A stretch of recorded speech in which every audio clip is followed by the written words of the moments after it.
Bonjour, c'est Gilles du site boursicoté.com. Voici l'analyse technique matières premières donc pour cette journée du mardi 10 septembre 2013. Nous commençons cette analyse avec l'or, donc l'or qui suite à cette phase haussière ici et donc son double contact avec cette résistance baissière moyen-long terme est en train de s'inscrire dans une continuité de tendance baissière, puisque nous pouvons voir ici donc et constater que les cours évoluent donc entre cette bande de Bollinger inférieure et cette moyenne mobile 20 exponentielle. Et aujourd'hui nous avons eu suite au contact ici d'hier, confirmation que cette moyenne mobile agissait bien comme une résistance par rapport à ce mouvement, et donc nous confirmons avec un contact ici en phase d'exagération sur la bande de Bollinger inférieure, ce qui confirme l'orientation baissière de cette tendance. Donc sur cette phase, on est clairement baissier et donc dans la continuité. Sur une tendance un peu plus globale, nous avons toujours un objectif ici à 50%, zone des 50,61,8 qui, on le sait, pourrait bien agir comme une zone de retournement, avec ici cette zone des 1353 qui a déjà été confirmée comme une zone de point bas significative lors de la phase haussière du métal jaune. Donc là, clairement, sur une continuité de cette tendance, l'objectif se situe ici sur les 1353 $ l'once. Pour l'instant, ici, les cours testent une zone de support intermédiaire à 1362 $ l'once, mais sur une cassure, eh bien, l'objectif serait clairement ici la zone des 1345. Donc, pour l'instant, le mouvement est toujours baissier. Un retournement donc qui viendrait ici repasser au-dessus des 1395 $ l'once mettrait en danger donc cette zone de résistance baissière, qui est toujours une zone qui, si elle était franchie, eh bien, nous donnerait un signal de retournement de la tendance moyen-long terme possible sur l'or. Sur le WTI, nous confirmons les craintes d'hier, puisque nous avions ici une remontée. Donc je vous avais souligné ici le fond de la tendance qui se faisait dans une dynamique plutôt faible, et donc le fait que les cours ici aient du mal à venir tester cette zone de point haut, et qu'il y a un risque donc de retournement. Alors nous étions dans une configuration ici où les cours se rapprochait pour venir ici tester cette zone donc de cotation sur la moyenne mobile 20 exponentielle. Nous avions ici une zone de point haut significative à 108,80 $ le baril. Alors regardez, techniquement c'est vraiment très propre, On est venu ici casser cette zone de moyenne mobile, donc cette zone de point haut significative est cassée aussi. On vient marquer juste un contact ici sur la moyenne mobile 50. Rebond technique ici qui s'opère entre la zone de support majeur et oblique de la tendance court moyen terme. On revient ici chercher la moyenne mobile 20 exponentielle comme une zone de résistance, et pouf, on accélère à la baisse, donc cassure de la zone de support, cassure de la moyenne mobile 50 et contact direct avec la bande de Bollinger inférieure. Donc là, clairement, une cassure et donc un changement de flux très technique qui se fait vraiment sur des zones. Là, c'est vraiment du millimètre, et donc il n'y a rien à dire sur cette phase de retournement.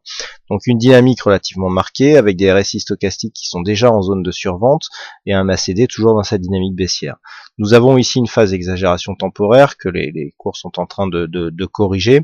Donc clairement ici nous sommes en train de nous inscrire dans une phase de retournement. Suite à la cassure de cette zone de support, on peut attendre ici un changement de la tendance. Donc pour l'instant, tant que l'on reste ici au-dessus de cette zone de point bas significative, puisqu'entre ces deux points hauts, le point bas significatif c'est ici, eh bien nous sommes encore dans une tendance légèrement haussière, même si la dynamique est cassée.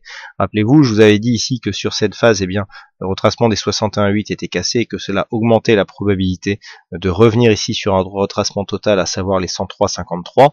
On est en train de tester cette zone encore une fois des 61,8. Là nous avions eu une ouverture hebdomadaire, donc il y a quelquefois des niveaux d'exagération qui s'opèrent sur ces niveaux. D'ailleurs, les cours étaient rapidement revenus ici sur ce retracement des 61,8. Si ici on confirme ici par une cassure et donc une accélération baissière, il est clair que l'objectif deviendra ici cette zone des 103,50 $ le baril, donc sur le WTI. Et enfin sur le Brent, nous constatons donc la confirmation de cassure que nous avions observé hier, puisque suite à la cassure ici de cette zone de support, on est venu enfoncer d'une manière très dynamique la bande de Bollinger inférieure. Vous voyez le nombre de bougies totalement hors bol que nous avons ici sur cette phase.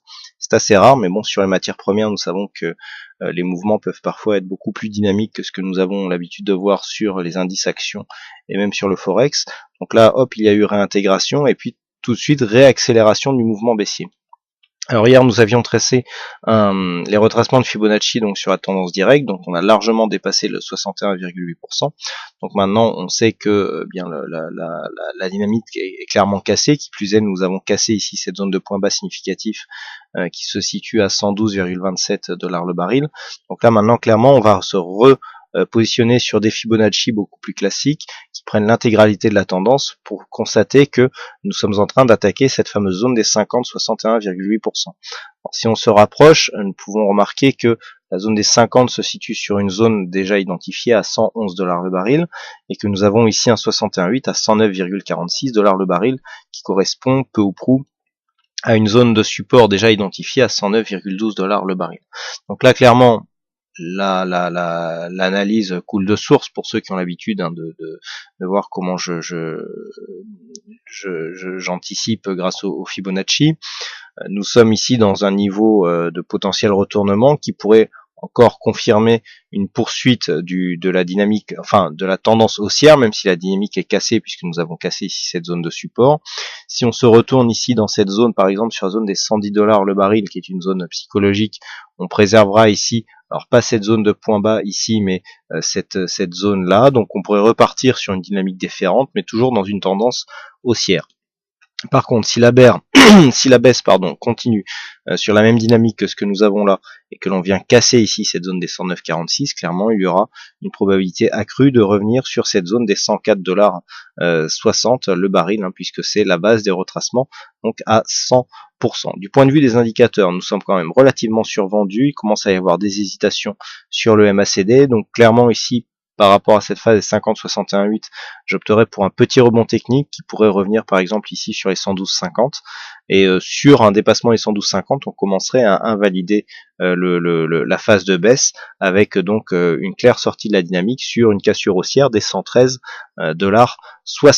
Par contre donc toute cassure ici de cette zone de point bas à 110,50 $, eh bien confirmerait la poursuite de ce mouvement baissier très dynamique d'un point de vue court terme. Voilà ce que nous pouvons dire donc sur cette analyse technique des principales matières premières. Il ne me reste plus qu'à vous souhaiter à toutes et à tous une bonne soirée, bonne chance dans le prochain trade et on se retrouve donc dès demain pour d'autres analyses techniques en vidéo. Bonsoir à tous.